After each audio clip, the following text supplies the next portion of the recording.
don't forget to like and subscribe.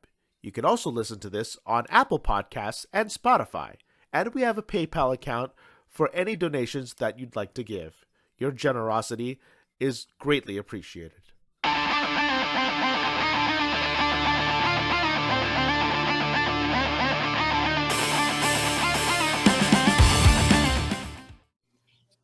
Welcome, everybody, to the Gate Expectations podcast, where I bring in a weekly guest, talk all things Yu-Gi-Oh!, and get to know a little more about each person I talk to. It's the only Yu-Gi-Oh! Podcast that is run by a full-fledged journalist such as myself. This is episode 35. If you haven't checked it out yet, you can check out earlier podcasts with guests like Stephen Trivanovsky, Jesse Cotton, Team Samurai X1, Farfa, Crush Cards, Simo, and many more. My guest for this week is a Dragon Duel Worlds competitor, Dragon Duel champion, multiple YCS topper, a Duelist Academy coach, and just placed top 4 at the most recent Remote Duel Invitational. It's John Wilkin. John, man, thanks for coming onto the podcast, buddy. Thanks for having me. Yeah, man. You're just fresh off this the big accomplishment. You made top 4 at the most recent Remote Duel Invitational, man. How was that? It was great. I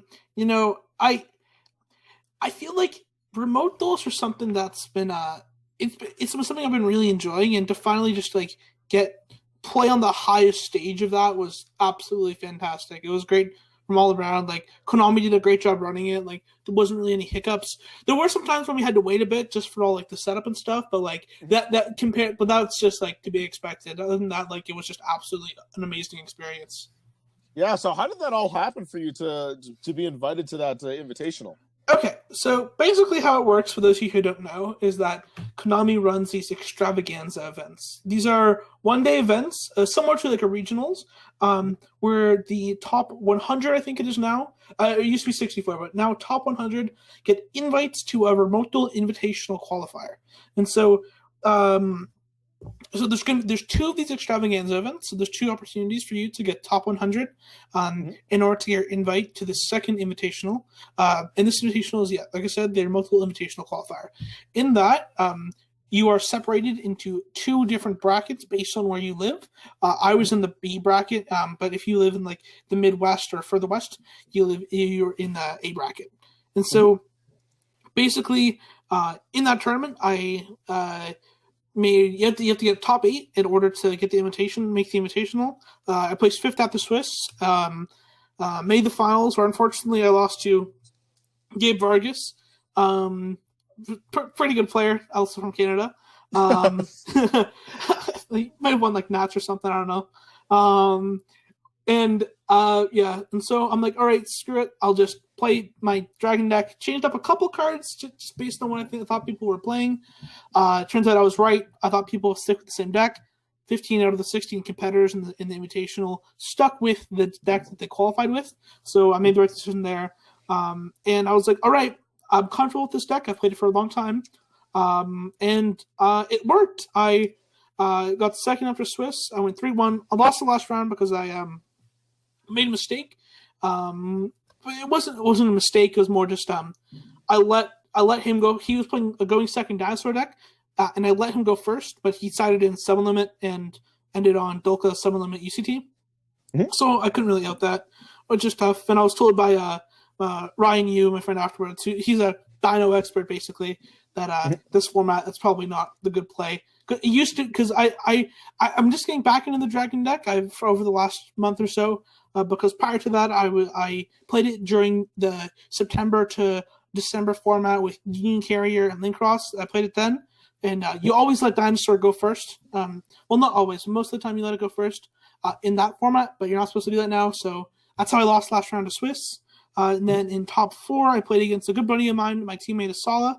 And unfortunately, in the 3rd game, I didn't draw any hand traps, and that's a death wish in the Dragon Mirror. So. It did not go well. Yeah, because we saw that pretty much it was pretty much over within like the first turn of pretty much every single game. It was just both of you were able to set up the boards and then just completely just blow the other guy out in. But it's just but I'm pretty sure Asala won the Dyro and he opted to go first when you had your matchup against him. Yeah, Yeah, our first and second games were a little closer because there was still some like semblance of being able to play through it. Unfortunately, my hand game 3 was very, very terrible, so I wasn't able to even put up some sort of attempt to win. But it happens. I'm very happy with my performance. I still get the prize card, which is awesome. My first prize card that I won in the main event. So that's good. And although I didn't get the King of Games title, there's always all those other chances.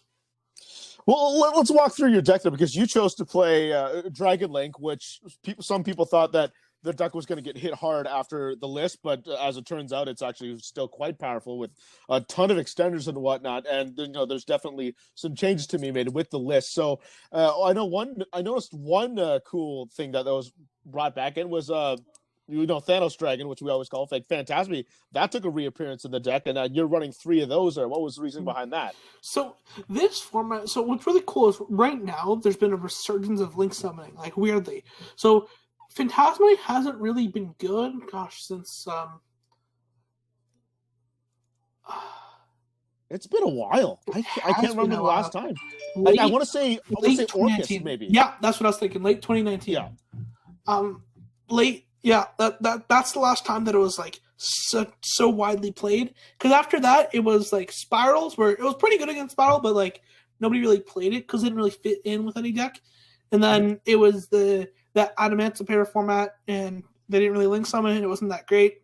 And then it went to the Dragon Infernoble format, and again, Phantasmate, not that good. And then it shifted to Virtual Worlds, which didn't link summon at all.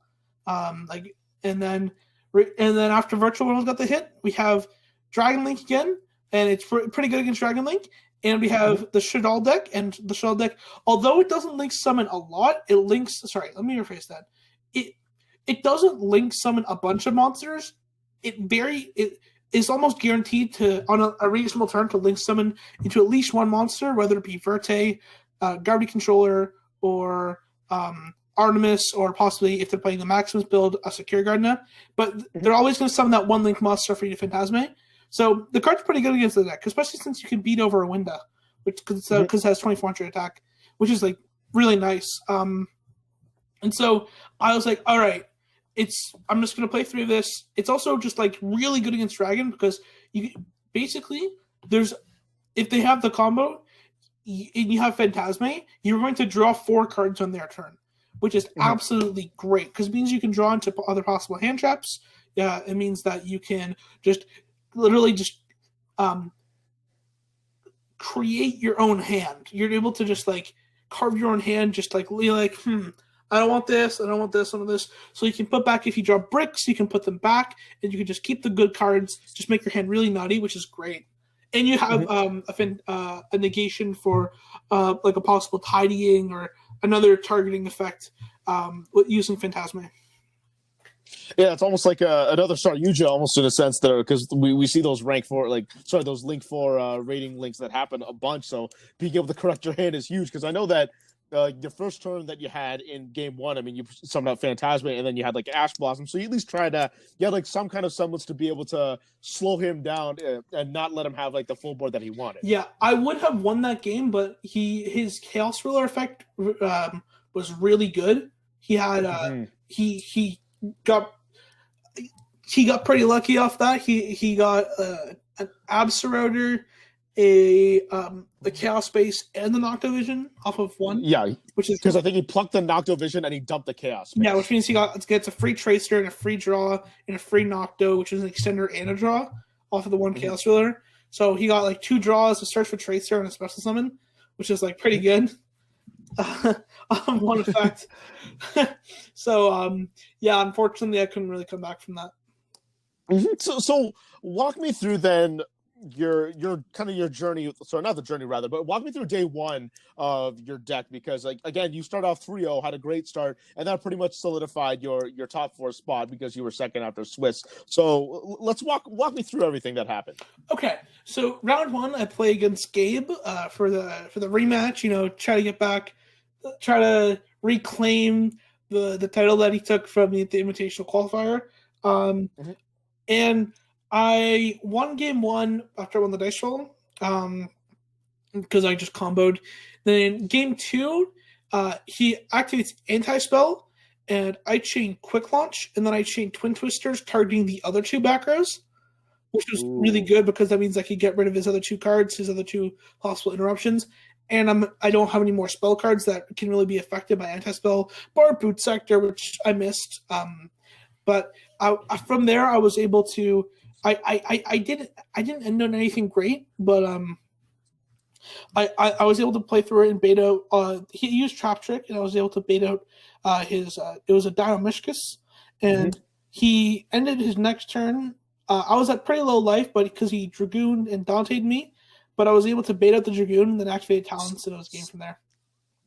I feel bad for Gabe because he was the only one who didn't wind up with any points, and he's a fantastic guy and a fantastic player. But I think he said on his Facebook that he just didn't play really well this whole weekend, which happens to all of us, but kind of sucks that he had to fell down because he was one of 3 Canadians, you being the other one, and then Bruce Lee being the other one as well. Yeah, his first name's Bruce Lee. Funny enough, for anyone listening out there. Yeah. But yeah, only 3 Canadians and then 13 Americans as well, and then half the cut was half Canadian, half American too, which was conversion rate. Pretty cool. Pretty good. Which is pretty good. And then not to mention the Canadians got paired against the Americans in the top 4, but unfortunately both Canadians lost, and it was an all-American final. Yeah, it's tough. I would have liked to see an all-Canadian final. But, unfortunately just not my day. But my round 2, I played against the Sala. I was the Sala's 1 loss this weekend. Unfortunately, he beat me in the rematch in top 4. I beat him in game 1 because I drew 4 off of Phantasme, and I Nibiru'd him. And then I beat him game 2 because I drew 4 off of Phantasme, and then I Nibiru'd him. So, it's pretty good. Resolving Saryuja and then Sphere Mode in your opponent's turn is pretty nice. So, and then that third round, I won the dice roll. So I won 2 out of the 5 dice rolls.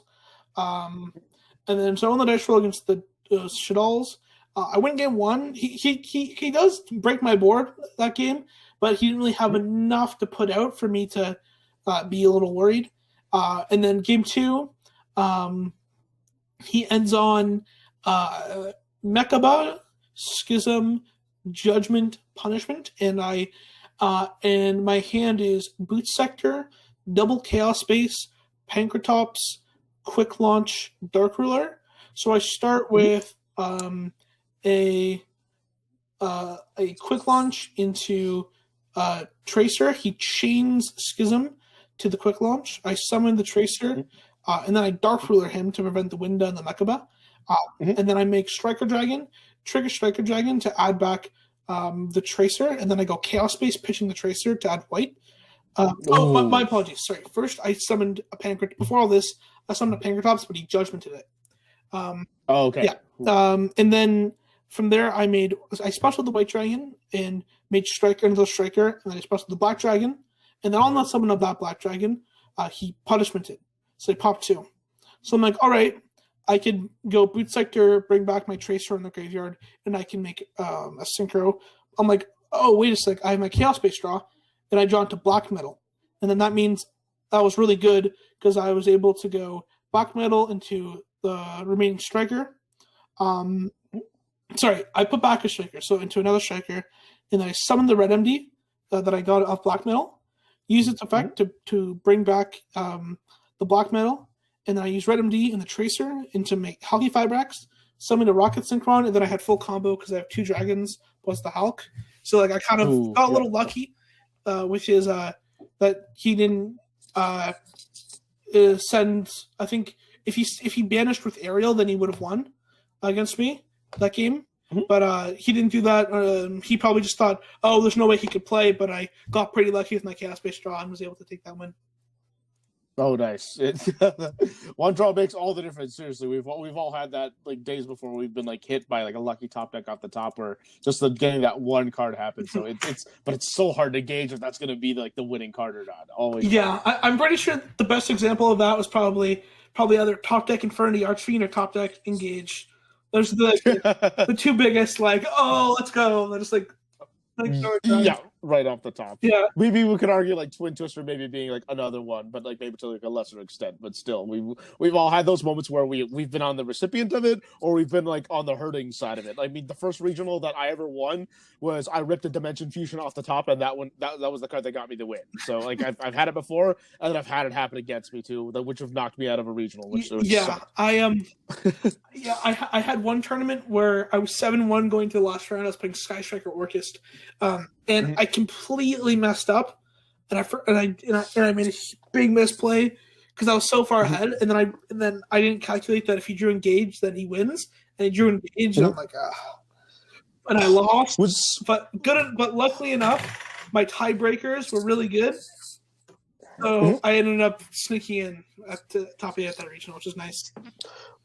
Oh, you did that top 8 of that regional. I was going to say, was that like the November 30th regional in 2019? No. This one was I didn't bubble any of the Scarborough regionals. I got 9th at one of them though. I think that was the November one. But this was about a couple weeks later. My family booked a trip to Florida for Christmas.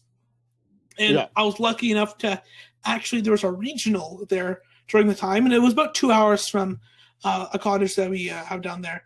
My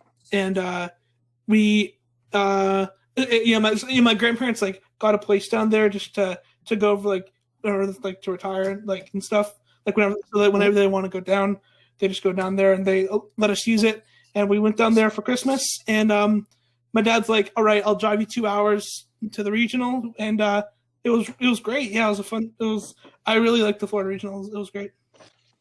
I mean, I loved that when you get to travel somewhere and there just happens to be like a Yu-Gi-Oh regional. So that's what happened to like when my first regional win. It was in Montreal, and I was going there to visit family, and I found out that the regional that I was going to be at was at Carta Magica, which was 15 minutes away from the house I was living in. I'm like, great. I'm totally going there. Came back, won it, and had a great night. So love when you get those kind of experiences. Always gotta have your cards around in case anything like that happens. Wait, was it you that I think I remember where you were in Montreal but didn't know there was a regional, and we were all there? Yep. Yeah. Oh my God. Okay. I was so salty about that because I remember you made a post saying that, you were in Montreal. I think I made a post, but I didn't specifically ask you, like, why are you in Montreal? I should have assumed that, you were there for regionals because I was there on a business trip, and that was the day, was like my only day off that I was going to have before I had it. Although my girlfriend was with me, she would have been super unhappy if I went to the regionals that day because I was on one day to spend together. So she would have been super unhappy. But still, like when I found out that was a regional that day, I was like cursing and stomping the ground. I was like so upset because I actually brought my Yu-Gi-Oh cards with me too. Like I had them, and I totally could have played I could have played salads that day. Like I had a full-blown salad deck, and like my God, it enraged me that day too. Like I knew you were there. Like, and then after I found out, we talked to you. Like, right. That explains why you were there, and oh my God, I wanted to kick myself in the head for that. Just infuriating. Yeah, I remember that post. How did you do at that regional? By the way, not really good. I've not done well at any Montreal regional. Oh, it's weird because I seem to do well when I go to Quebec for the most part. I'm like more often I do better in Quebec than I do when I'm in Ontario for some reason. But that was really infuriating. And then you lost your last round at the Remote Duel Invitational. Now that we're back on track now. So what happened there again? Like I said, I won the first game.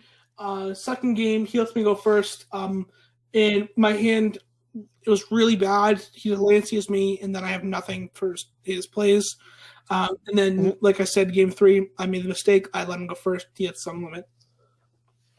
Yeah.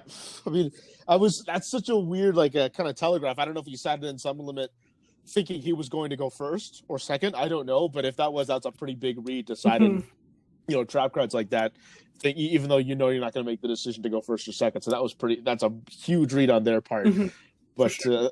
Thankfully, at least you got to make it to top 4.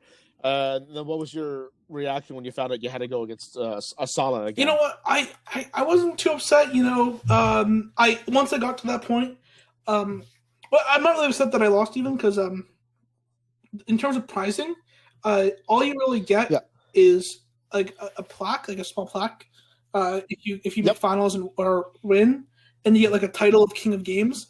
I didn't really care much about that. Of course, it would be nice. Like who wouldn't want that? But I already got what I came there for. I came for the prize card. I got the prize card, so I wasn't too worried. Yeah, so pretty much top 4 was what you were aiming for, and then anything else at that point was just strictly a bonus. Yeah, exactly. Yeah, awesome, man. Well, first of all, I never actually said it though, but like again, because I was kind of busy all day. I know that you're like one excellent duelist. First of all, congratulations again, by the way, by making top 4. Thank you. And I know that you have a 2-0 record against me. One was at a regional.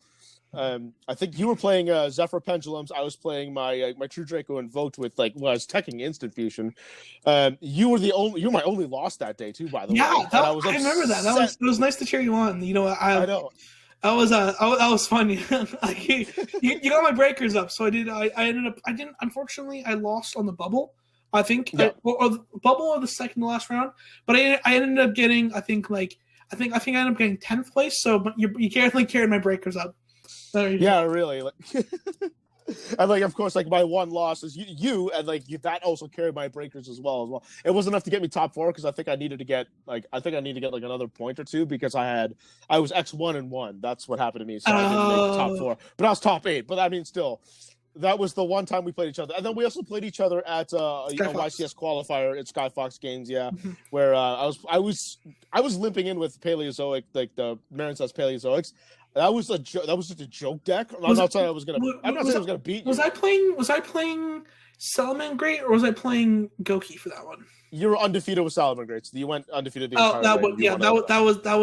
That was definitely a very fun one. It was nice because I ended up topping the YCS where I used that VIP for, so I definitely helped out.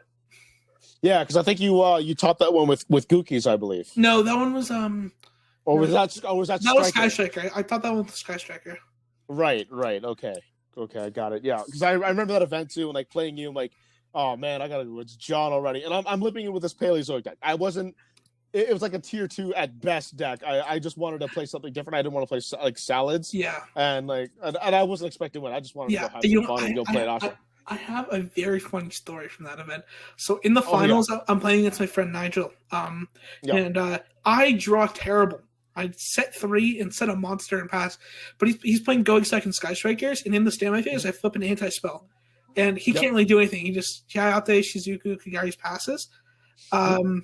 And I flip an Ash Blossom, normal and Ash Blossom, make Stalio, and I'm able to do the full Salamangreat combo, and I win that game. Oh my god, that's a really ballsy play to set Ash Blossom. But was it because you opened up 2 Ash Blossoms? Yeah. Is that why? Yeah, because I saw it, I was like, all right, you know what? Hopefully this anti-spell carried me, and it did. And which is nice. And and we know that 18 defense is actually pretty formidable against a first turn Sky Striker because it's generally they're not going to really be able to power that, and especially when you backed it up with anti-spell frigates, it's going to be really difficult for them to dump a bunch of spells into the grave to really lower it. You got at least 4 to be able to get through with anti-spell. It's really difficult to do that. So understandably so, but really hilarious that you were able to do that first of all. And kind of full combo off because Rush Stallion is just a generic rank 3. So that's the other funny thing. And I remember when we played each other, I was able to banish your Gazelle with Dynamiscus, but you still came away and still pummeled me. And then it was a good long grind game, but I just ran out of steam. And then I remember in game 2, unfortunately I was playing Lost Wind, and because I quote unquote forgot the effect, it was the big tell for you that I had evenly matched, so you had a roar set to be able to negate that. And I'm like, damn it, I can't hit him with a evenly matched because he's got a roar set. But you knew that when you link summon, you knew that I had a Lost Wind in my grave, but it's okay, why didn't he summon it? Why didn't he bring it back? It's because I had evenly, exactly. So you made a really good read. And it's just little things like that where really help you put over the top and kind of make you a really great duelist. And not to mention, you've really come a long way ever since you became a Dragon Duel champion. Now you're playing with a lot of all the adults, everybody of all ages now. Do you really see a big transition when it comes to skill level when you're playing from players in Dragon Duel up until now that the open age? Yeah, absolutely. There's very few Dragon Duelists who I've seen be able to make that jump. The ones that I can think of are Jesse, obviously. You've been around, you've seen it, you've seen Jesse grow as well. Yep. And then I think the newer generation, especially for Canada, is me, Matthew McRae, and Ryan Yu. That's kind of we're all really close friends, and I think that we're kind of like the new generation of the Canadian Dragon Duelists that came out. And some Americans that I can think of who made the transition were Charlie Fletch, who won the World Championship in 2018. Eddie Schramm also played Dragon Duels with me. He's a nationals top and a bunch of regional success. Yeah. So, but other than that, I can't really. Two more. William Candia and Ben Rosen also.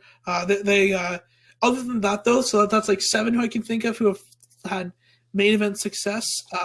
I can't really think of anyone off the top of my head that's like has had that, been able to make that switch to the main event. And I was very lucky because listen, I might be a little biased here, but I think that the competition in Toronto is the best anywhere, like the best you'll find. I think that being able to surround myself with all these amazing players and create these testing circles made me be able to grow as a player really fast. And I think that just what was really important for me was to even I always went to these events, especially and I played fun decks, right? Like I made sure just to have fun and to learn how to play events and just learn learn the specific interactions in the game and just how to become a better player and how to play well at tournaments. Because I think a huge part of like success at a high level. Unfortunately, I've only had like there's players who are much better than I am. I want to get there someday, but I maybe win a YCS. That's the goal. Go back to Worlds. But to play at that level and to do all at that level, you have to be able to manage your nerves. That's such a crucial part of the game. Because listen, a lot about this game, there's luck, and then there's like skill, and you can make really good plays, but like in order to do that, you have to think and you have to manage your nerves and be able to see lines without your fear getting in the way. And that's a really important part. Well, let's kind of like break down a little bit of at least like the meta that we're in right now, because like you're in the GTA area, which is the Greater Toronto area for people who don't know. I'm just outside of it. I'm like in Peterborough. I'm like 90 minutes away from it. So I'm like kind of in proximity, but not quite. I still have to travel if I want to get around to that area. But when we look at like the Toronto Duelists, like we've generated a lot of fantastic players. Like we've seen in the past, we've seen like the Bolito brothers, Dale and Lazar, they've been there. Like Matt Peddle's been there. And then as we start like ushering like the newer wave, like we've seen now, we have Jesse Cotton, who's arguably one of the best players in the world. And then we have, of course, Gabriel Vargas, who's won nationals and still is like a complete powerhouse. And we've seen that like Triff is actually like a fantastic player. Like there are some people who don't see us playing. I'm trying to think of some of the really good players. Like a lot of them are on my team, Game Nation. We got Marcus Carice, Siobhan Roy, Dylan Fricker, Ryan Yu. I'm trying to think of some other really good Canadian players. Matthew McRae, like I said before, he doesn't really put himself in the spotlight. He doesn't really like that sort of stuff, but he's same age as me, and he has 5 tops, which is absolutely fantastic. He's an amazing player. I'm trying. He's just outside the GTA. He's in Oakville. He goes to Untouchables, which is that and Game Nation and Dolly's. There's just so many amazing locals in this area. Just because no matter where you go, you're going to be in Toronto. There's just such a high caliber player, even just at the local level. That and Luch Greco, another really good player. No matter where you go, you're going to be playing against good players. Yeah. Definitely that, because like I played my share of Toronto locals like throughout the years, even like when I first started, and I've won some locals before. I've won Toronto. And I even forgot about some players. I forgot about Hanko Chow. He's up in Barrie now. He's not in the GTA, but what it means is that but even then he plays a lot of remote duels. He qualified for the Invitational, the previous one. Another player that's popping out right now. My friend Rehan Saeed. He's from he also plays in Untouchables. Another like some very high competition there. There's just so many good players in such a very condensed area that it just is so. It's like. It's why you see so many successful Canadian players, in my opinion, is because of just like the high level of competition that you see in such a small area. And listen, it might be because it's probably it's basically like one of the most populous areas in North America. Like, and it's like, and because even though it's not the same city, and because there's so many people close together, like even like you can go to locals in like Oshawa and also locals in Mississauga, which for those of you who don't know are about 2.5 hours apart, but the centers of it is in Toronto, so you can go to either one. And so there's probably just upwards, I think, 8 million people in those areas. So like there's such a high population, so there's bound to be some really good players, in which there is. Yeah, it's a huge pool of players that you can kind of pluck from first of all. And going back to what you said about like the locals over there kind of being condensed, it's almost like you're playing like almost like a mini regional sense, because first of all, there's a lot of players there, and not to mention that like the players who play there constantly are being surrounded by all these like excellent players, which in turn kind of make them even better and better and better. So when I go to a town that's where I live, I'm under 90,000. Competition isn't as great here as it was in Toronto. Like if you took like one Toronto person, like or two Toronto people to come to my locals, probably steamroll like almost everybody, if not everybody, as opposed to where my city. So if I were to go to like a Toronto regional and actually like beat everybody, win a tournament, I feel that's a really big accomplishment for myself, because I feel like it was almost like a mini regionals in a sense because of all the competition that's there. And then when you go to a regionals as well, you see all those same players as well, which again it's not as condensed as much, but you're still seeing all these big faces. And when you get down to the later rounds, like it's no easy picnic to top a regional. So like topping a Toronto regional could be like almost be like maybe topping like a really like low attendance YCS almost in a sense. Yeah, totally agree. And I feel like at the center of all of this, in my opinion, is Ray. For those you don't know, how Ray is the owner of Game Nation. The basically in the Toronto area, it's the main competitive store, and also my sponsor. And he is probably if not one of the nicest person. He's probably the nicest person I've met ever. He's just such an amazing person, and everything he does with the best interests of the community. Like prior to the pandemic, he hosted free $100 store credit tournaments every Friday and every Saturday. So and he would give away OTS packs. Although to get the OTS packs, you'd have to pay to enter, because that's like the Konami rules. But he gave as much back to the community as he possibly could, because he was raised from the community. Like he started the game as a player, and he really enjoyed it. And he created the store. He became a vendor, and then eventually he created his own store like a couple years ago. And it has probably developed into the best local. If you could find the better locals in the world, I would be surprised. It is quite and it's just such an amazing environment that it's really just it's a second family for those who go there. It's just so welcoming, and just it makes me happy to play Yu-Gi-Oh, especially if sometimes if the format's bad or don't feel like playing. Just being able to go and just talk about Yu-Gi-Oh with friends, have a good pricing setting, have a nice owner, have very good prices, and it's just amazing. And also with, like I said, Untouchables and Dollies, although because of my biased opinion, I think Game Nation's the best locals. Those are other two very good stores on either side of Toronto. Like one's in Scarborough, the other being Mississauga, and it just reaches out just like and they've got good tournaments as well, and very nice people who run it. So it's just a very welcoming community. And he's absolutely dedicated to to his craft with the game of Yu-Gi-Oh! As far as being a vendor. He's been fantastic. I've had nothing but like wonderful positive experiences with him as well. Very awesome person, and I love what he's done for the Toronto community at least, and for Yu-Gi-Oh! As well, because he's even gone like he's come to me like to Peterborough, and he's willing to come on by like, yeah, I'll drive down, I'll come pick up all your bulk stuff and bring it back, give you a deal and everything. Like he's been so fantastic. He's willing to go out and travel just for like one small thing. Like even like one minor thing in the business, he's willing to drive out and make like a couple hours of it and just enjoy himself. And he's really dedicated to his business.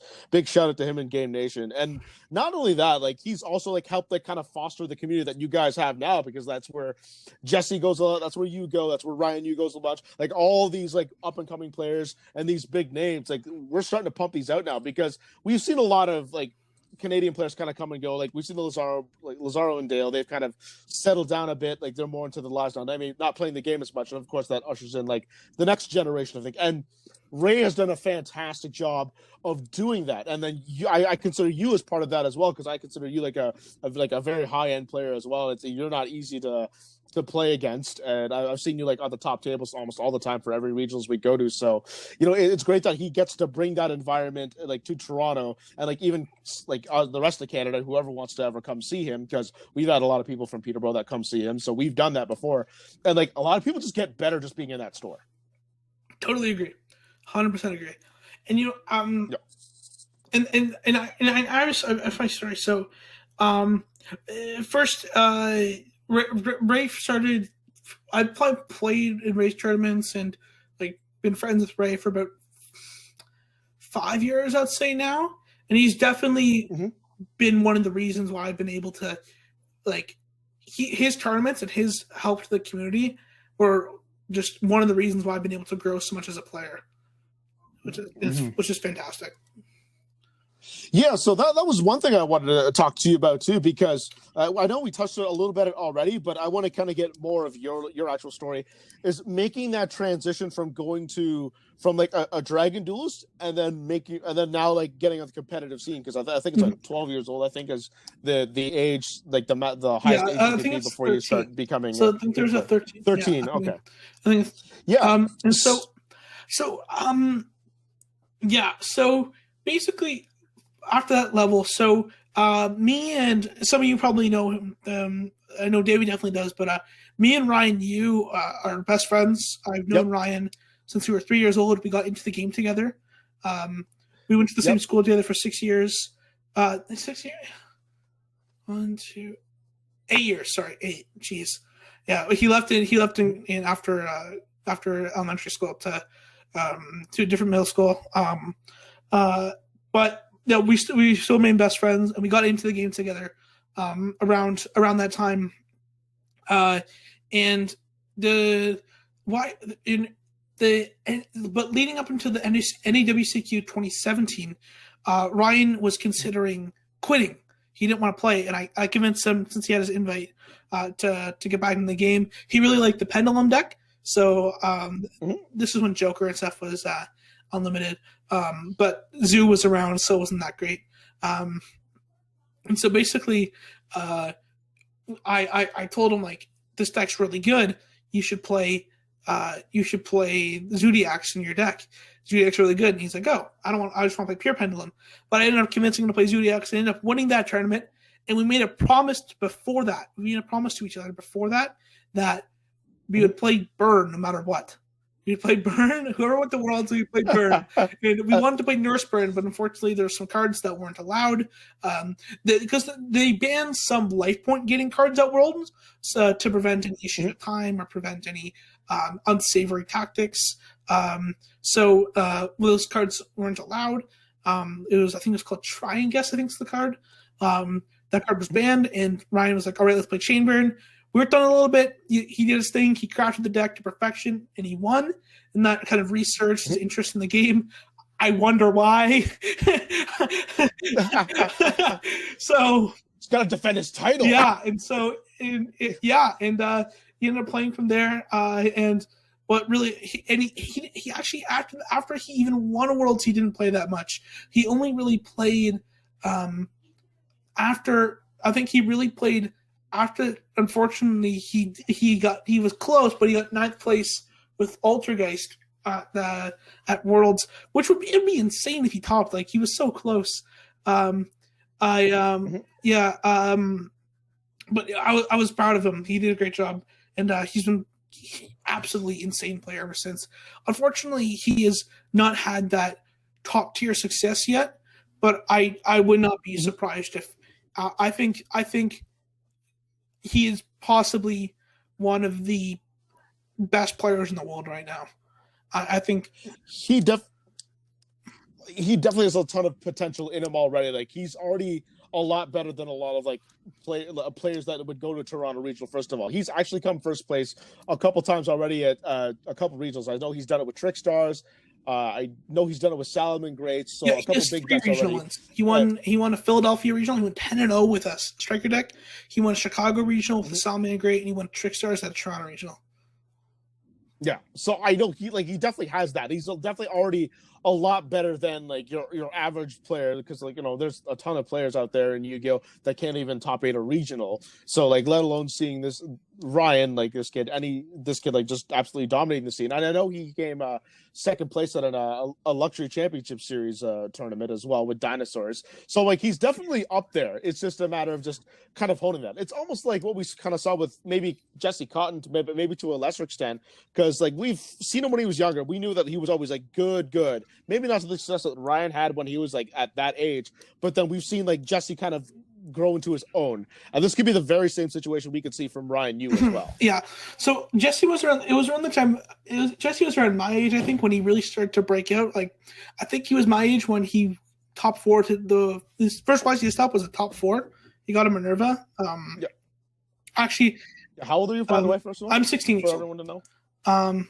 Okay. Yeah, my first YCS, my first actually Yu-Gi-Oh event actually was YCS Toronto 2015, and that one was the one where Jesse was. I think he was either 15 or 16 at the time. I think he was 15. So he got third at that event. With I think it was Bernibus format, but I don't know. I stumbled upon an old deck profile the other day. I was looking at to play some old formats, and I saw the profile. I was like, oh my god, that's so sick.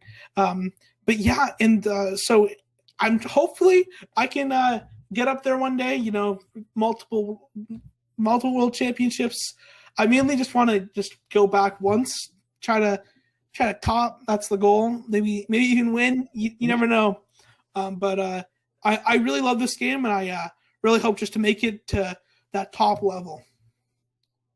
I mean, you've got like a ton of like support and a lot of like access to resources, if you will, because first of all, I know you're a Duels Academy coach. Like, yeah, I know you do deck doctors with them, so that's one thing. So you have like some of the best teachers in the world, like in Asala, in Jesse, in Jeff Jones. Like, you have all of them at your disposal if you need it, first of all. So, and not to mention, again, you're from Toronto, so you're already like condensed in a meta where like you're always playing against like high quality players. And again, I always say, like, when you play against like really better players, they always teach you something, and that makes you a better player. I mean, that's how I kind of learned how to play the game, is just play against somebody who's better than me, and eventually I get better. So you have a lot of resources on your end of the thing, and then not to mention, like, your actual play is just absolutely stellar on top of that as well. So we're definitely seeing the maturity grow, and you've had your experiences as a Dragon Duelist, like being on like the bigger stages, and now it's starting to translate as you've made that transition now to playing like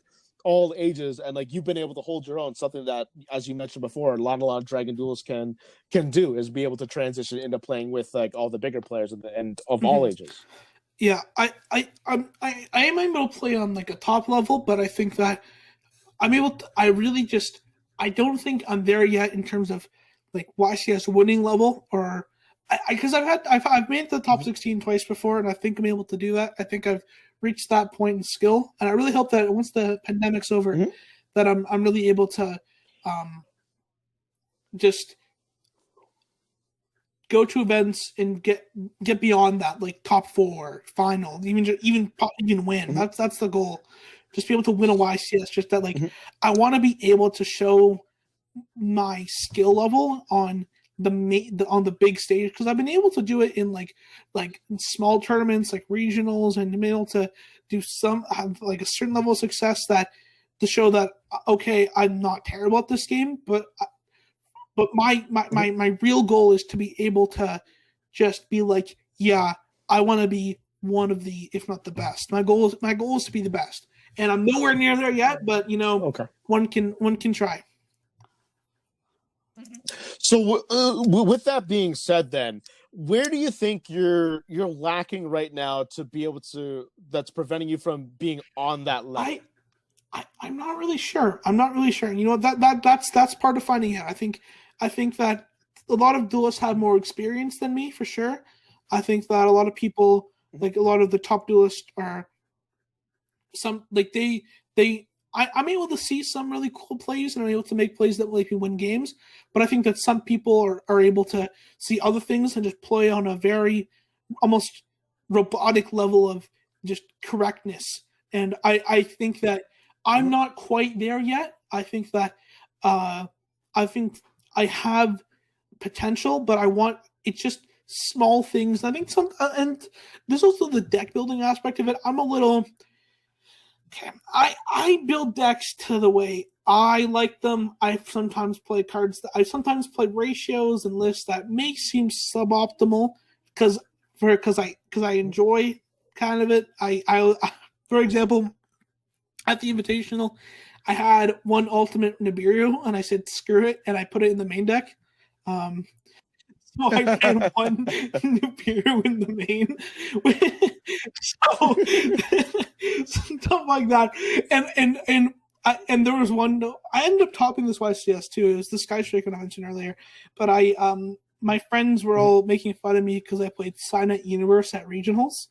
For those of you who don't know, Silent Universe was played when Kagari was at 1.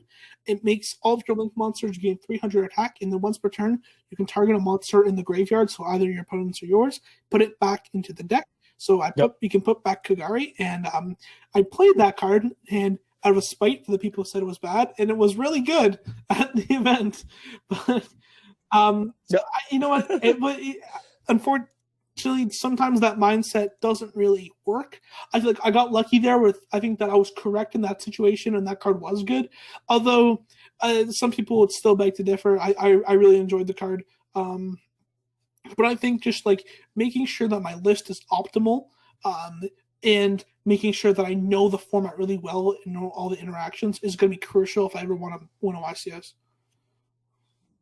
Mm-hmm. And that's always been a lot of problems for players who want to get better, because being able to identify the problem is always like the first step. But not only a lot of players can do that per se, because like I have a ton of people at my locals right now who I don't think anybody right now that's actually active has actually top 8 a regional. I don't think so at all. Like I think I'm like the only one right now, and that's not me to blow my own horn, but that's how my locals is right now. And a lot of people are trying to find out, okay, where do I get better? How do I get better? Because like I've lost to them before, like I've lost some games to them and whatnot. I've lost a match or two to them, but there's always that problem. Like for instance, I know my problem is that sometimes I can be a little hasty. Sometimes I play too quickly, and other times it's just I just don't practice enough like everyone else does. I don't give like enough time that I would like to. So like I know like my weaknesses, and sometimes it's a little bit hard to adjust to it. But a lot of players have that problem of just kind of going to the next step. But we at least have seen you go to the next step where you can at least now like compete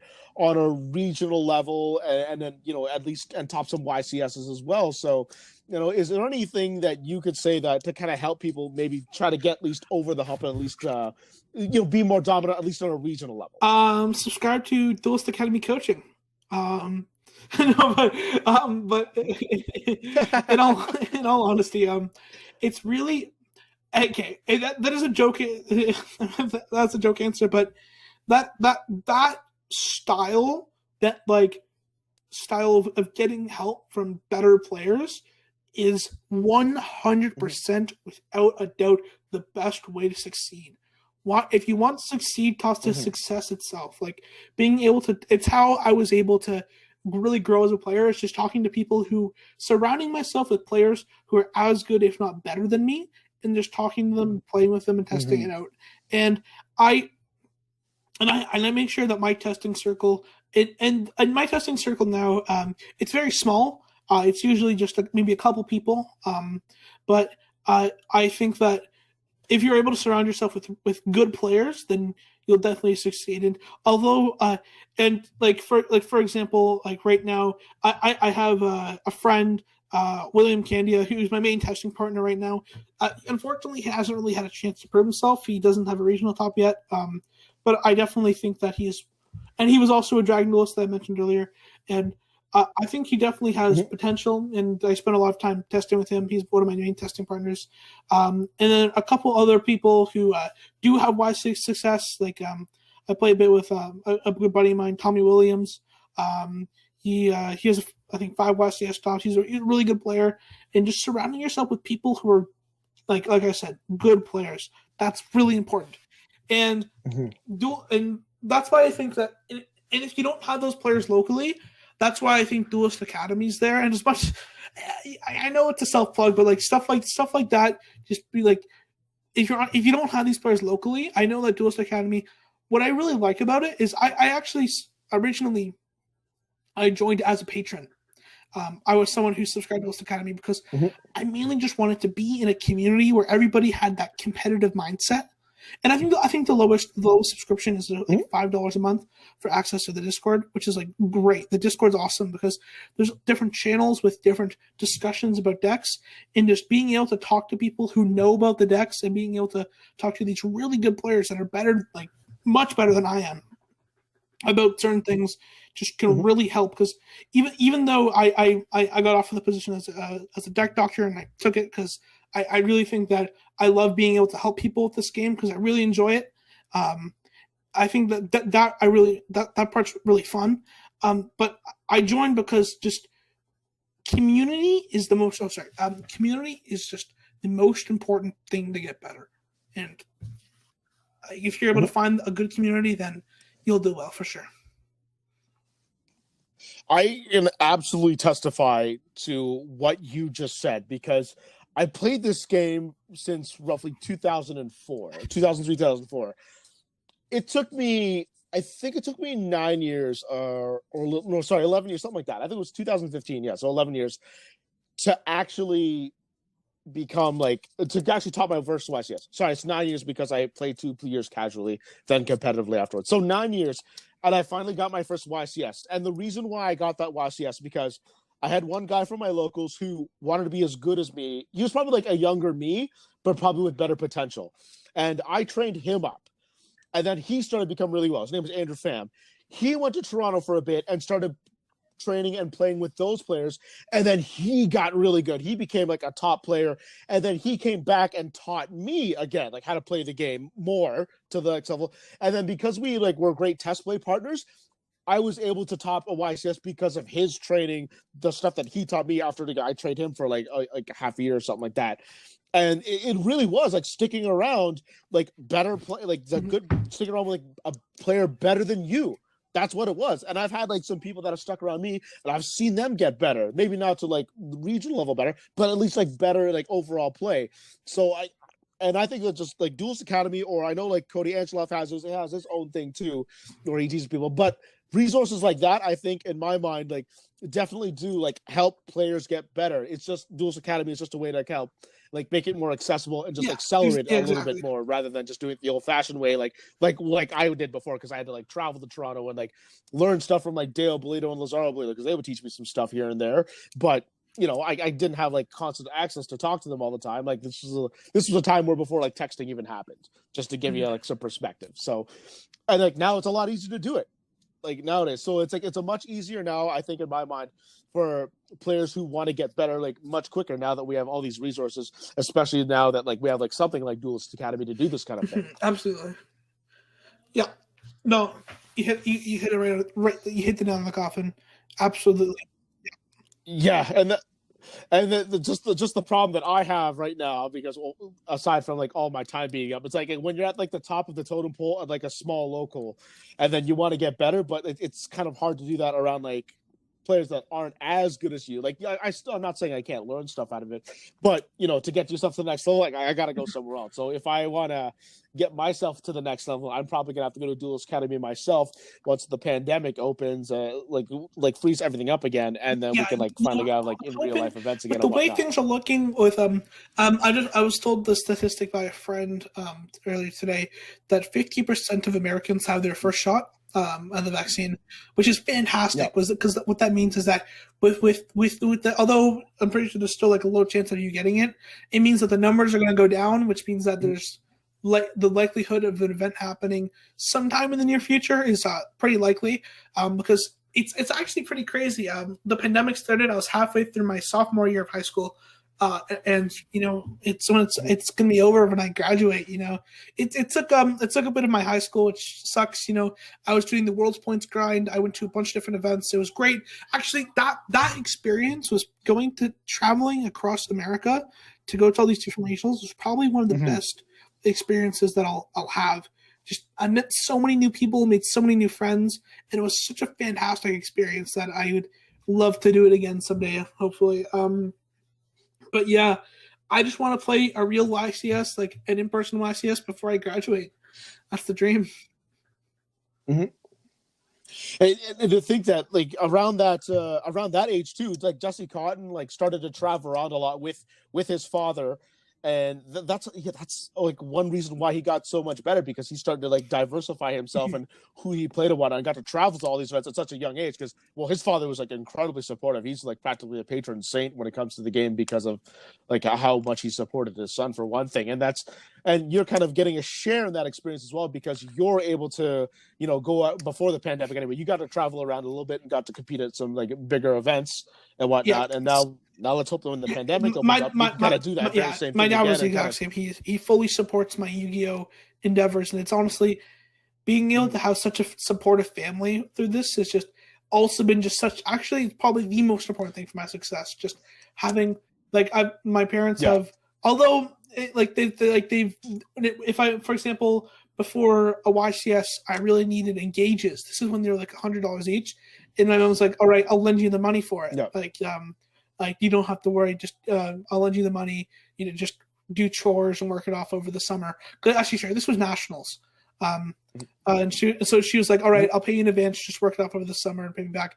Unfortunately, I did terrible at that nationals, but those engages actually carried me to 7 regional tops and 2 YCS tops. So, nice. Probably worth it. Probably worth it for all those, for having to pay it off. But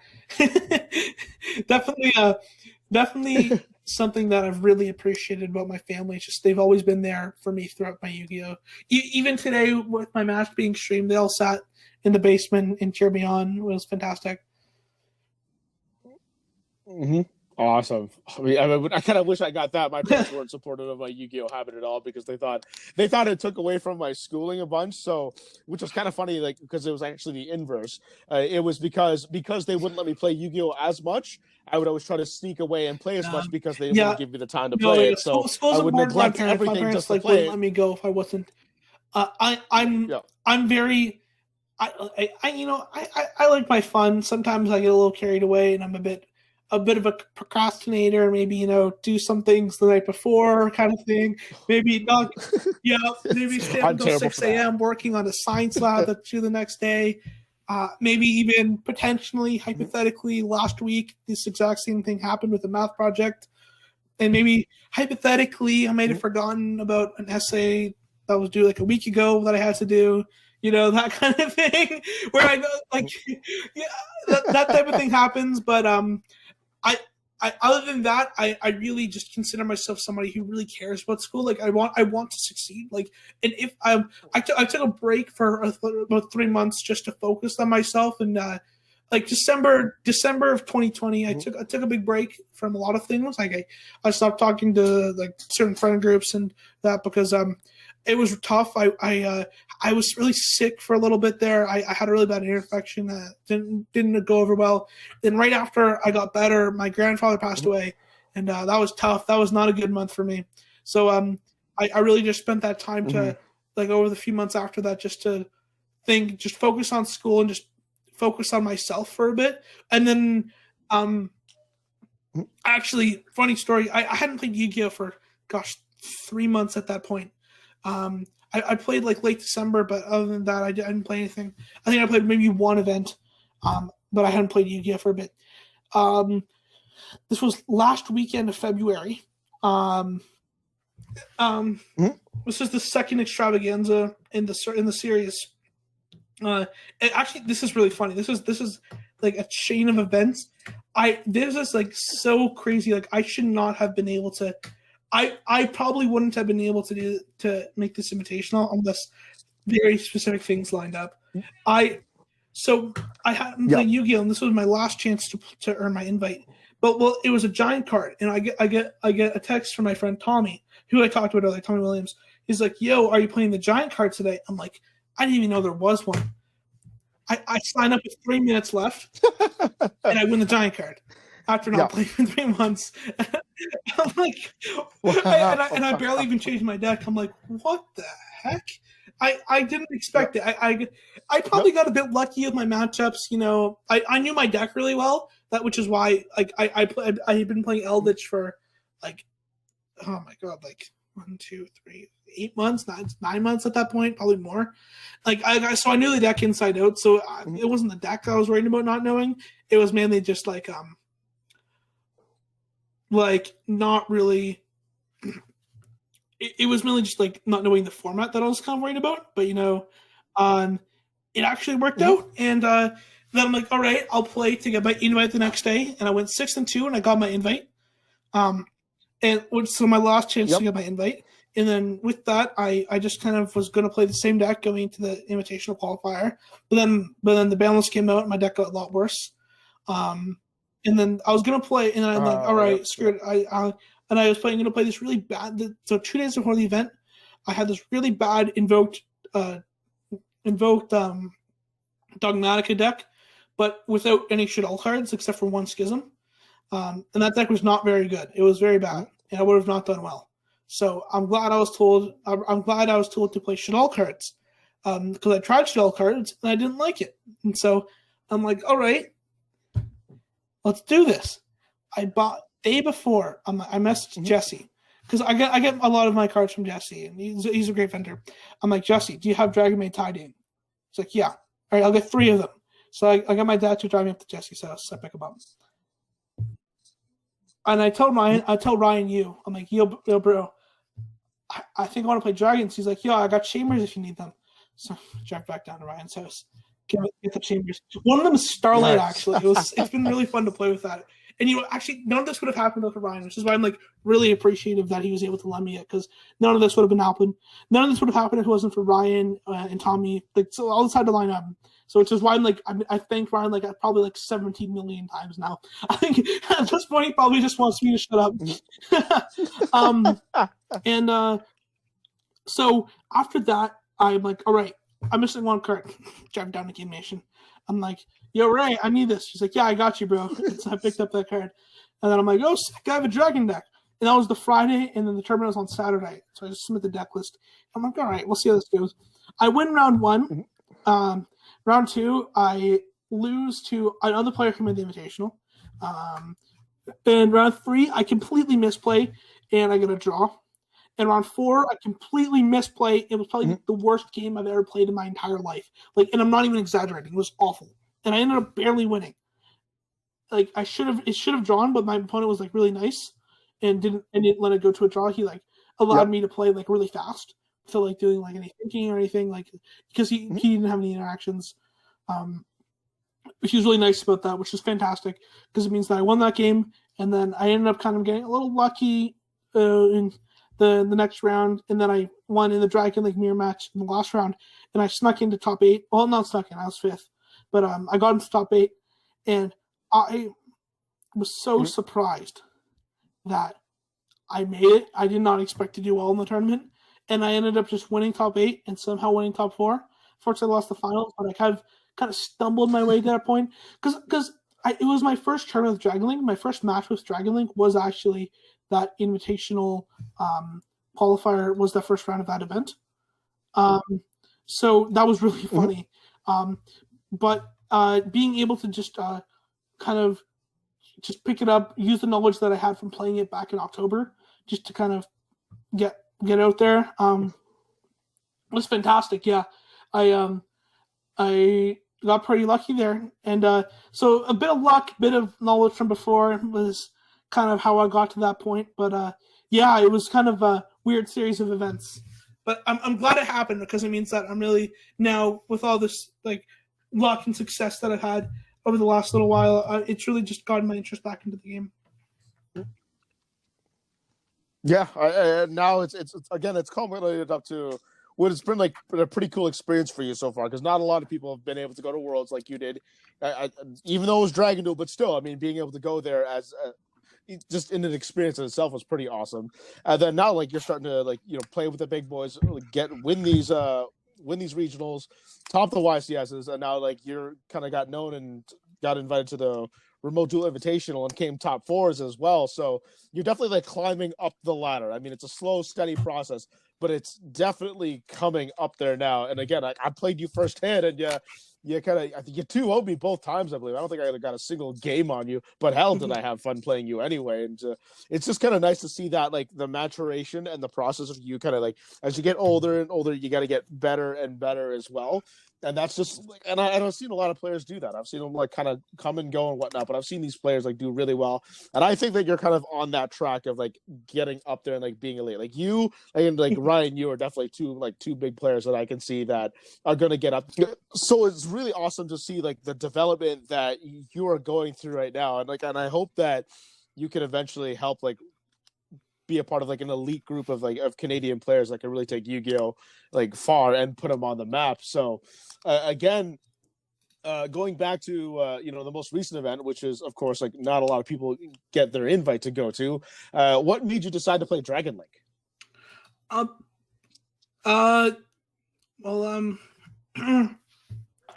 I know sorry, I'm not sure if you guys know what this card is, but Guard Dragon LP. Which has been the talk of the day. I'm kidding. I think everybody knows that card by this point. Yeah. That is actually the reason why I play this. I'm not even kidding. Guard Dragon LP. Oh, really? So, well, divulge more into that, first of all. So, well, it summons a dragon monster from the deck, any dragon monster, and you're able to just, if you resolve that effect, you're winning that game. Like if you can resolve LB, you cannot lose. Well, okay, that's a bit of an exaggeration, but it's very unlikely that you're going to lose if you resolve LB, and it's just so resilient. It's probably one of the most resilient combo decks that we've seen in a very long time. Comparable to stuff like Yoki, Spiral. Although the power ceiling wasn't as high as those decks, like you aren't able to end on such crazy boards, you're able to just make negates and make and end on just follow-up plays through so many things that it's just like it plays through so much, and it's just so fun to play too. Because, like, although the combos turn one are pretty linear, it's like getting into a specific point is not linear. Like, you have to get to LB Striker with the spheres on field. That part's not linear. You do different things to get there. Once you get there, you always do the same thing. But the deck, just like going second and playing through interruptions, is just really fun because you have to think. It's like a puzzle. And you have to really but especially on the stage, you just have like very limited time. So it's and it's really fun just to try to solve these puzzles, solve these problems with like this pressure. I find it exhilarating, and it's such a blast to play. So just explain to those who aren't quite as familiar as with Dragon Link, what is it that Guard Dragon LP does to kind of help it put the deck over the top or put you like in such like a commanding position? So basically, it's so, like I said, it summons a dragon monster from the deck, and all you need to summon it is just a level 4 lower dragon. So what you're able to do is you're allowed to just get 2 dragons on field, and you make Heroic Seal, which basically is a bounce on your opponent's turn, and if it's tributed, it summons a dragon from the deck. So on your opponent's turn, you can tribute itself and bounce one of their face-up cards. or your face-up cards if you need it for a specific scenario. And then you get to summon any dragon from the deck for a follow-up play. But what you're also able to do is summon it on your turn, so that if you get Nibiru'd, since it's tributed, you're able to get a free dragon from the deck to be able to combo it, even though you got Nibiru'd, which is really cool. So it's basically just the step ladder for making like higher deck heavenly spheres in a sense. Well, no, sorry. You go spheres and then you go LP. And, okay. Yeah, and after you get spheres, then you get 2 dragons on field. Then you use LP effect, but it's really good because you get a dragon from deck. You usually get Chamber Dragon made, which gets you a Dragon made Tidying, which is a bounce and a recursion as well, which is really cool. And then because the recursion brings back the Chamber on your next turn, and then the Chamber gets another Tidying for a follow up, potential follow up interruption on the next turn, and an extender. And which is really cool because you're able to end on 2 bounces with a Savage and potentially an Appaloosa and a rip-off Levianeer, which is insane. And although people are playing Super Poly now, you're really easily able to play around it. You just have to not summon 2 dark monsters. You usually just go Seals into... What I usually do is just go Seals into Seifert or Seals into Omni. And Omni... Sorry, I don't go Omni, sorry. I go Seals into Seifert. And the Seifert can get back a Levianeer. Because I usually don't use Dragon Bean on my turn 1, so what I'm able to do is I'm able to potentially use a Seifert effect, or if it's in the graveyard already, I use it to go level 4 if I have it on field still, and then I go Dragon Bean, pitch a card to send a Levianeer, then I go Seifert to add back the Levianeer, and I go Levianeer just to pop stuff. And if they have Super Poly, they have Super Poly, but they've already used 2 cards at that point, and I've already probably used my negations, so they have very limited cards, and I just have such a great turn to play with stuff like Quad Bortal Dragon, Halki Fibrax, and just to make Bortal Sword, just to go for game. Mm-hmm. So the card, of course, is like when it was always used, it was always like one of the biggest extender cards of the deck. First of all, because like it started bringing out. This is like before like when Agripane got banned, but like when LP was still around, it's still like always like triggered. That was always like one of the cards I wanted to stop like outside of Agripane. So that card has kind of put the deck like still over the top, and it's still a big reason why like the deck's so successful. Like, do you think if they took out LP, like the deck would be kind of like just like done, or at least like crippled? No, not at all. No, I think that it will shift, and I think that'll be much less powerful. But I think that it can adapt. Okay, fair enough. I also am very happy because I don't think they're going to get rid of LP. But don't quote me on that. Don't quote me on that. But because of the new Dragoonity support that was just released and Ghost from the Past, I doubt that they'll hit a really important card to the Dragoonity strategy. So I'm hoping to play with LP for a little bit more. Maybe they can hit some other cards like, I don't know. I actually don't. Maybe Sphere, like Seals, potentially. I don't really know. Just something. I don't know. The deck's just really good, and there's too many cards. Yeah, do you think maybe a hit on Red Eyes Giant's Metal Dragon could do something? No. Like a potential hit? Not at all. No? No. Maybe it potentially Boot Sector launch. That'd be funny. Boot Sector would be pretty actually. That would hurt the deck a lot, actually. Yeah. Boot Sector is really good in this deck, like really good. So. The field Boot Sector is a field spell. It's similar to if they banned Sanctuary in Salamander. Similar. I probably wouldn't say the same because like that they rely on the field spell a little more, but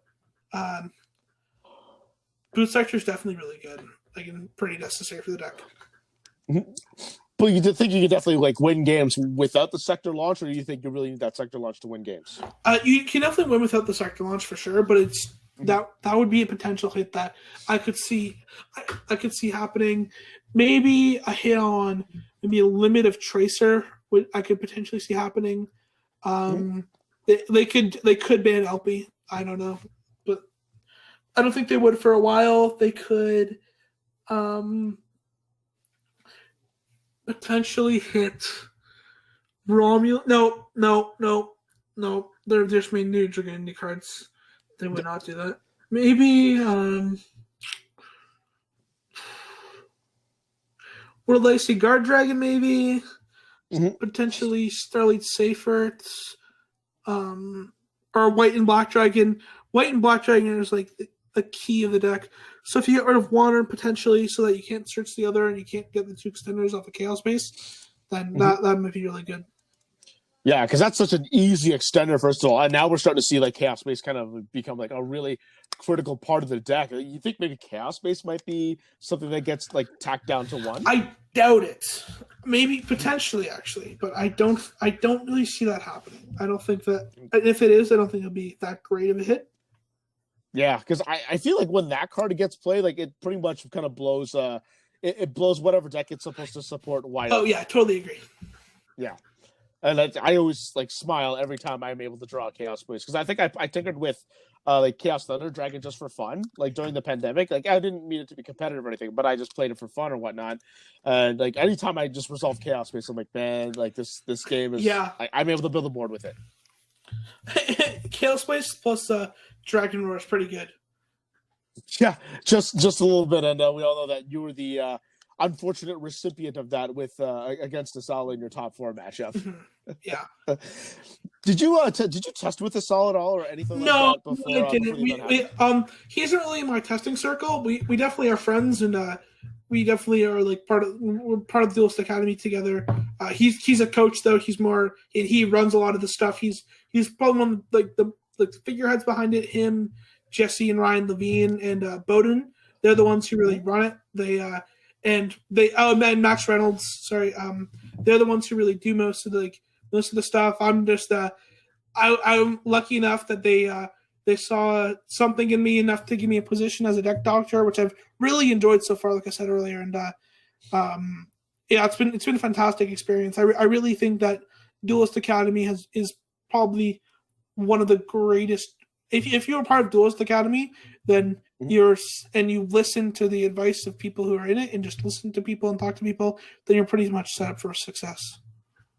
How long have you been involved with Duelist Academy as far as being like a staff member? As I've been a coach, not a coach, sorry, a deck doctor for, gosh, my first one was, I think it was December of 2020. Oh, so you're only a couple months in that. Yeah, I'm in it for. I think I'm like 4 months in. I've done like I think 6 or 7 now. My most recent one was really fun. It was great because I was friends with the recipients, and normally what a deck doctor usually entails is the new version of the deck plus a 1,500 word kind of essay like explanation of all the card changes, and as well as a new side deck plan. So that's what you would get if you get a deck doctor, and it is fantastic. Like it's definitely if you want to work on the deck, or you want to change your deck, or you want to make a deck that you really enjoy competitive, it's definitely the place to go. But since I was friends with this person, they're like, I don't want you to write that, and it's probably, and writing the essay is a bit of a challenge. So he's just like, all right, just talk it through with me, and send me the new list that you make. So he sent a new list, and we were just able to talk about it and just just theorize for like a couple of hours just about really cool things. And he's like not like a bad player. Like you don't have to like bad players. Like it's not like just because you're getting like coached by other players doesn't mean you're a bad player. Like he's a good player, and like he's a really nice guy too. So it was nice just to like have like a one-on-one conversation about the deck, and just we worked on it a bit. It was really fun. It was like a pendulum strategy though. It was like it was really interesting. He's a big fan of the Draco cards, and so we did that. That deck just does not want to die. Pendulums, that mechanic just does not want to go.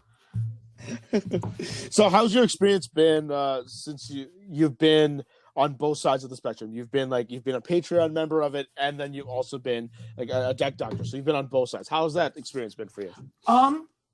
It's been fantastic. I have zero negative things, zero negative experiences, zero negative things to say. It is definitely something that is super healthy for the community, super positive about it. It's absolutely fantastic. And man, like I hope that this new gig is really like helping out for you, first of all, because like I know that again, like you've been a fantastic player in the GTA area, and you've been able to make that translate into the events you've played as well. So I'm glad that you got this, and I'm glad that you're kind of like branching out your knowledge to everyone else out there, and then showing that that you can be like 16 and you can be like a young age and still be like really good at this game and whatnot. And I know a lot of people who are like even in their 20s and whatnot, like they don't have schooling or anything like that. All they do is just maybe like play video games all day or play Yu-Gi-Oh all the day, and that's their practice. But seeing that like you like still being a kid can still like go to school, do well. I believe you're an athlete as well, because I think you played football. Yeah, I play football. Unfortunately, I can't really do that right now. I missed the season. This is my second season right now. I think that might be it for me until college, which is it sucks, but I'll be ready for university. I plan on playing in college. We'll see. Yeah.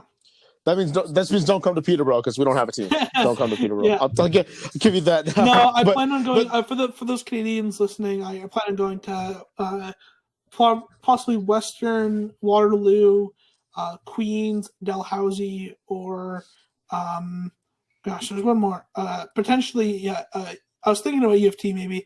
But those are like some of the best universities, I think, in Canada, and something that I'm really interested about. Yeah, McGill. Potentially McGill. Yeah, McGill. Okay. Yeah, Western and McGill actually are pretty good football programs for that. Mm-hmm. Unfortunately, I just happened to go to a school that didn't have football. Yeah, my grandfather, he went to Western as well. He was a football player there. He actually got drafted by the Toronto Argonauts, which is, for those of you who don't know, a professional football team in the CFL, the Canadian Football League. But he ended up deciding just to go to law school instead. Pretty good choice. Yeah, because he ended up making a lot more as a lawyer and a politician than he was as a football player. Yeah, and it's funny enough because Western was actually one of my universities that I was considering going to. I was considering going there for going to get my undergraduate and then maybe get my law degree afterwards. But that didn't happen. But that's okay. I think I still did okay anyway afterwards, graduating anyway a couple of years ago. But nonetheless, I mean, but this just kind of goes back to my point. You're you can be an athlete, you can still do well in school, and then you can still play Yu-Gi-Oh. You can juggle all of this right now, and this is just you being a high school student, where high school eats up a good chunk of your life already as it is. But you can kind of juggle all these things and still be a successful player. So I hope that going forward that this can kind of help younger players that want to get into the game kind of do the exact same thing and see that there's a potential for them to come out of this game at a really young age, because a big difference between you and me, first of all, is our age gaps. It's really huge, because I'm twice the age of you, first of all, to start off, and then where I've got a full-time career now, I have a girlfriend, and I got a lot of other stuff that I have to do, a lot of adult responsibilities that I have to do too, where you have a little bit more time that you can expand your hobbies a little bit more. So, but I think what's really important is that although it's been I think with over this last little stretch, I feel is preparing me. I'm in a very academically rigorous program in my school. And I think that's kind of preparing me for what to expect in college. And because what I was told is that some of the courses that I'm taking, some levels that I'm at, are rivaling first year level math and first year level economics, and that's kind of where I want to go to. I want to go to a business, math, sort of finance kind of thing. I really enjoy that, modeling and stuff. And I'm hoping that the workload is obviously it's going to be a bit harder in university, but I really hope that the workload is somewhat comparable, so that I know how to balance Yu-Gi-Oh and school going into secondary schooling, post-secondary schooling. Well, the thing about you too is that because you're so young, intellectually, there's still a ton of potential out of you. Your brain is still underdeveloped right now. It's not fully developed yet. So you're only going to get better and better. We're supposed to be now, where I'm a fully grown adult, where my brain is fully developed now. It's kind of reached its peak almost. I'm not to say that I still can't learn or whatnot, but I definitely can't process things now the same way that you can, because your brain's still growing in a sense. At least that's my take on it, everything anyway. And so there's you may not be at your peak yet. Like you still have like a lot more potential to go, and it can be scary, dangerous. So like what we could see out of you if you kind of keep going on the same route that you're on now. Hopefully, yeah. Hopefully, we'll see. Hopefully, we're crossing our fingers for it anyway. And like I know, like and Gabe, like he's still pretty young. I think he's in his very early 20s. 3 or 4 years older than me. I think he's 19 right now. Yeah, because he's not far off in age either, and then he won a national. Yeah, because I remember recently he was talking about how he was happy to be able to go. I think this was earlier, like I think about a year ago now. He's happy to be able to go partying in Quebec. I think he's probably 18 because I think that's the age in Quebec because he went to Quebec. Yeah. But we were in Montreal. So he was happy to be able to go to like the parties and stuff. And I was like, damn, I wish I was older. I could be able to do that stuff. Like a couple more years, and I could have a little more fun when traveling. Couple more years for you, but I definitely had an experience where I've had an 18-year-old come with me to an event in Quebec, and of course when they were 18, it's like, oh yeah, I can go buy alcohol. So that we had a hotel for the night because we were playing like consecutive regionals. So they decided to drink on like the Saturday night before we played the Sunday regionals, and they didn't do well, but still, like that's what they did. They went to go I have a funny story. Take advantage of being 18. There's a player who I met him at a Brooklyn regional. He's a really nice guy, actually. He was really funny because round 4, actually, I was 2-1, and Cena was beside me, and he told me how he was joking about how he accidentally drank an alcoholic beverage at the bar. He thought it was a non-alcoholic, but it was alcoholic, so he got tipsy. and he's playing heroes, and he ended up topping the regional. He wasn't drunk, but he was tipsy, just with his hero deck. And I made sure to get that deck profile for sure. It was great. It was really fun. Yeah, of course. Oh yeah. Speaking of which, that's another thing there that. I know you have your own YouTube channel as well, Overlord. Yeah, I know it's a little bit. It's not as quite as big as everyone else's. I know it's a little bit smaller, but I know you're putting up some solid deck lists up there, especially since you have connections with Jesse, with Ryan, with Luch, and and all those other guys that like kind of the up and coming guys. And so you put like some really good like deck lists on there. Is there anything else that's on your YouTube channel? It's mainly just deck lists for now, and that's what it was. It was mainly just to document my regional experiences.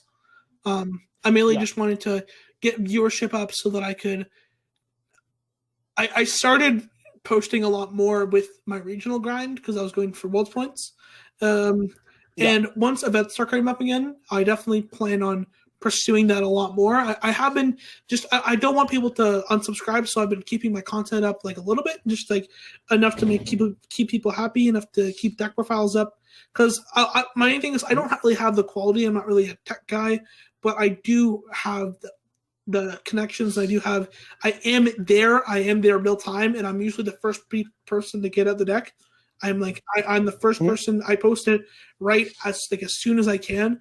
Like as soon as like 10 minutes after I lost in that top 4, I got my deck profile out.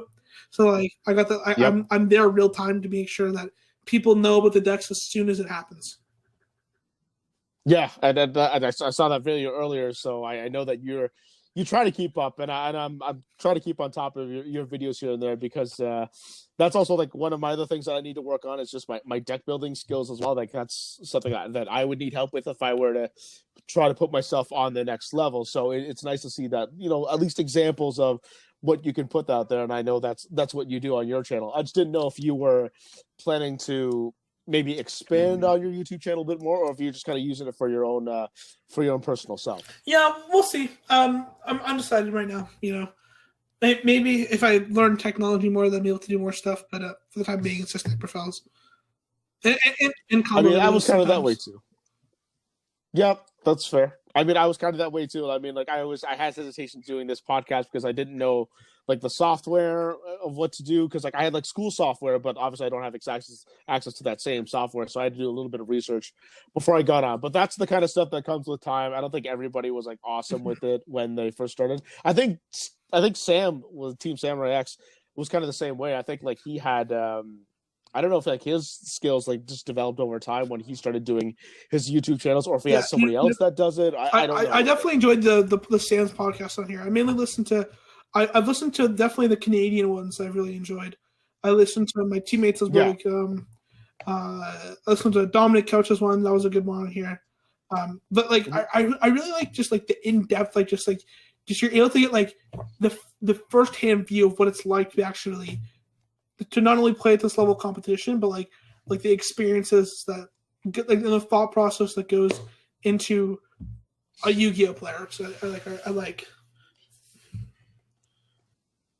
Yeah, because you don't get that a lot, because not everybody has like the access to be able to like to talk to this person to kind of get their thoughts on like how they play the game, how they approach it, because not every single big player is gonna respond to every single like Facebook message and say, hey, can you help me get better? Hey, can you help me get better? Like, you're not gonna get that. So this is kind of a way to help like everybody just get your thought process as a collective and just kind of take it from there. Not quite as personalized per se, but at least it's better than at least just trying to think or to just go on your own. Because I definitely probably haven't gotten as many messages as some of the better players, but I sometimes get messages after like an event or something, if I like top of something, and I try my best to respond to as many of them as I can.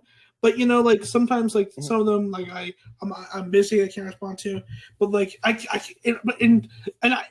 can only imagine this type of stuff that like Jesse gets, because this is me not being a known player. This is not like, but definitely the competitive scene knows who I am. But I don't really think I wouldn't call myself like anything close to like a household name. Maybe in the Toronto area, but no. Other than that, like I'm just like an average competitor. But Jesse is like the best in the world, so I can only imagine the type of stuff that he gets on a daily basis. Yeah. Absolutely like that. And I know that like I've messaged a lot of like big names, like not just big name players, but like big name like YouTubers, content creators and whatnot, and they tell me, it's like, sorry man, like it's sorry, it takes me a while to get back to you. Like there's like so many messages I have to sift through just to be able to see it. And I get it, I understand. I mean, I kind of like being an editor as well. Like I get so many emails a day that it's like hard to go through every single one of them. But I kind of have to in the same sense as well for getting stories. So it can get pretty hectic just to commit just all your time just to responding to like messages all day. So I completely like empathize with what they have to go through. And like and I've had that too happen with my locals, where people just message me and say, hey, Bowie, what happens when this happens and whatnot. I've had people even just call me for Yu-Gi-Oh rulings, oddly enough, which just happens. And like get messages all the time, so it like that kind of stuff does happen, but at least a more so micro level than what. I think Jesse did a good job and decided to capitalize on all the people in the main Duelist Academy. So, good on him. I mean, he's finding a way to perfect his craft, and then make some money off it as well. So I mean, good on him for doing so. I mean, I can't fault him for that at all, man. Oh. Man, John, thank you so much for coming on the podcast, and congratulations again, man, on your top 4 placement. You get another prize card, because I know this is I've won 6 in Dragon Duels. And this is my first for the main event. I'm really happy about it. This is kind of step 1 in my. This is just like another step towards my goals. This is one of my goals, to earn a main event prize card, and. Yeah, it's been fantastic. I was really happy with my experiences. Well, congratulations, man, again. And I'm sure that I'm going to see your name again somewhere in the top tables in the near future. Yeah. Hopefully, when regionals get back up, we can see each other again, because we always see each other all the time at regionals. And maybe I can give you a better match this time. Maybe at least get a fun game on you. Just maybe. Any shout outs you want to give, man? Yeah. Huge shout outs to, I think I've said before, everybody who I've mentioned in the video are really close friends of mine, and they definitely helped me along the way. Really, just especially big shout outs to Ryan Yu and my family because they've been the ones there for me over the last 6 years in my Yu-Gi-Oh journey. If it wasn't for them, I wouldn't be here. And huge shout outs once again to Duelist Academy and to my sponsor Game Nation. And Yeah, and if you haven't subscribed already, go subscribe to Geek Guardian Podcast. It's absolutely. I'm not sure about the. Right. There's numbers beside it. I forgot the numbers, but really enjoy. I honestly just like I've really enjoyed. Just I haven't listened to all of them yet, but I definitely haven't. The ones I've listened to have just been. It's just allowed me to get into perspective, especially Sam's one, because Sam was kind of my idol as getting into the game, and we've become friends now. Sam's an awesome person. So it was a great. It was like really interesting just to hear all of his stories and all of his experiences, like on this. So if you haven't, just sub, and I guarantee that if they haven't gone to one of your favorite players already or about one of your favorite content creators, he probably will. So. Yeah, and I've definitely already had suggestions. Like I already have like my next 3 weeks lined up for who I've got for like my guests. It's just been I'm so busy with work late that I haven't been around to getting everything done. But now that I've been settled a little bit more into my new career, I've been able to start focusing on this again. So yeah, man, not every podcast is going to be for everybody, but there's going to be hopefully something for somebody. So that's what I'm hoping, man. So I'm glad that I know that you've listened to my podcast a bunch, and I appreciate that, man. So again, man, respect you as a player, man. I know you're fantastic, and hopefully see your name again soon in the top tables, man. Wonderful talking with you, man. And thanks for coming on. Thanks for having me.